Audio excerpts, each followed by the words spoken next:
ನಮ್ಮ ಮುಖ್ಯಮಂತ್ರಿಗಳ 1 ಲಕ್ಷ ಬಹುಮಾನ ಯೋಜನೆ ಅಡಿಯಲ್ಲಿ ಅರ್ಜಿ ಹಾಕಿ ಮತ್ತು ಒಂದು 50,000 ಇಲ್ಲ 1 ಲಕ್ಷ ಕಟ್ಬಿಟ್ಟು ಸ್ಥಳ ಎಲ್ಲಿ ಬುಕ್ ಮಾಡಿದ್ದೀವಿ ಅಂತಲೇ ಗೊತ್ತಿಲ್ಲದೆ ಇರುವಂಥ ಹಲವಾರು ಫಲಾನುಭವಿಗಳು ಇದು ನಿಮಗೆ. ದಯವಿಟ್ಟು ಎಲ್ಲರೂ ಈ ಚಾನಲ್ನ ಸಬ್ಸ್ಕ್ರೈಬ್ ಮಾಡಿ ಮತ್ತು ಶೇರ್ ಮಾಡಿರಿ, ಯಾಕಂದರೆ ಆವಾಗಲೇ ಆಗ್ತಾ ಇರುವಂಥ ನೋಟಿಫಿಕೇಷನ್ ತಮ್ಮೆಲ್ಲರಿಗೂ ಗೊತ್ತಾಗುತ್ತೆ. ಮತ್ತು ಇವತ್ತು ಯಾವ ಮಾಹಿತಿನ ನಾವು ನೋಡ್ತಾ ಇದ್ದೀವಿ ಅಂದರೆ, ಹಲವಾರು ಜನ 50,000 ರೂಪಾಯಿ ಕಟ್ಟಿದ್ದೀವಿ, 1 ಲಕ್ಷ ರೂಪಾಯಿ ಆಲ್ಮೋಸ್ಟ್ ಕಟ್ಟಿದ್ದೀವಿ. ಆದರೆ ಸ್ಥಳ ಬಂದು ಎಲ್ಲೋ ಒಂದು ಕಡೆಗೆ ನಾನು ಮಾಡಿದ್ದೀನಿ, ಅಲ್ಲಿ ಯಾವ ಫ್ಲೋರು ಏನು ಎತ್ತಂತ ಗೊತ್ತಿಲ್ಲ ಅಂತ.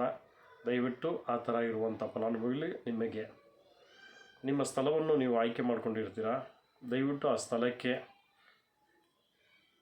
ಒಂದು 2 ವಾರಕ್ಕೋ ಇಲ್ಲ 1 ತಿಂಗಳಿಗೂ ಒಂದು ಸತಿ ಹೋಗಿ ತಮ್ಮ ಮನೆ ಯಾವ ರೀತಿಯಲ್ಲಿದೆ ಕಟ್ಟಿದರೆ ಒಂದು ಸೆಕ್ಯೂರಿಟಿ ಹತ್ರ ಅಲ್ಲಿ ಎಂಟ್ರೆನ್ಸಲ್ಲಿ ಒಂದು ನಿಮ್ಮ ಡೀಟೇಲ್ಸ್ನ ಬರೆದು ಒಳಗಡೆ ಎಂಟ್ರಿ ಮಾಡಿ.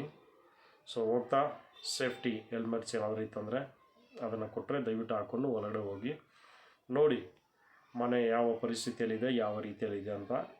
ಮತ್ತು ನಿಮ್ಮ ಹಂಚಿಕೆ ಪತ್ರ, ಆಯ್ಕೆ ಪತ್ರ ಇಲ್ಲ ಯಾವುದೇ ಒಂದು ಡಾಕ್ಯುಮೆಂಟ್ಸ್ ಇದ್ದರೆ ದಯವಿಟ್ಟು ಅದನ್ನು ಈ ಸೋಷಿಯಲ್ ಮೀಡಿಯಾಸ್ದಲ್ಲಿ ಹಾಕೋದು ಮತ್ತು ಈ ಥರ ಬಂದು ಆ ಜೆರಾಕ್ಸ್ ಮಾಡಿ ಬೇರೆ ಬೇರೆ ಕಡೆ ನಿಮ್ಮ ಗೊತ್ತಿರೋರು ಕೊಡೋದು. ಸೊ ಈ ಥರ ಎಲ್ಲ ದಯವಿಟ್ಟು ಮಾಡೋದನ್ನು ಅವಾಯ್ಡ್ ಮಾಡಿ.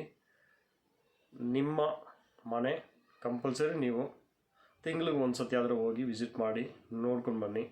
ಅದು ರೆಡಿ ಆದಮೇಲೆ ಅದು ಏನಿದೆಯೋ ಕ್ಯಾಶ್ ಕಟ್ಟಿ ಆ ಮನೇನ ಮಾಡ್ಕೊಳ್ಳಿ.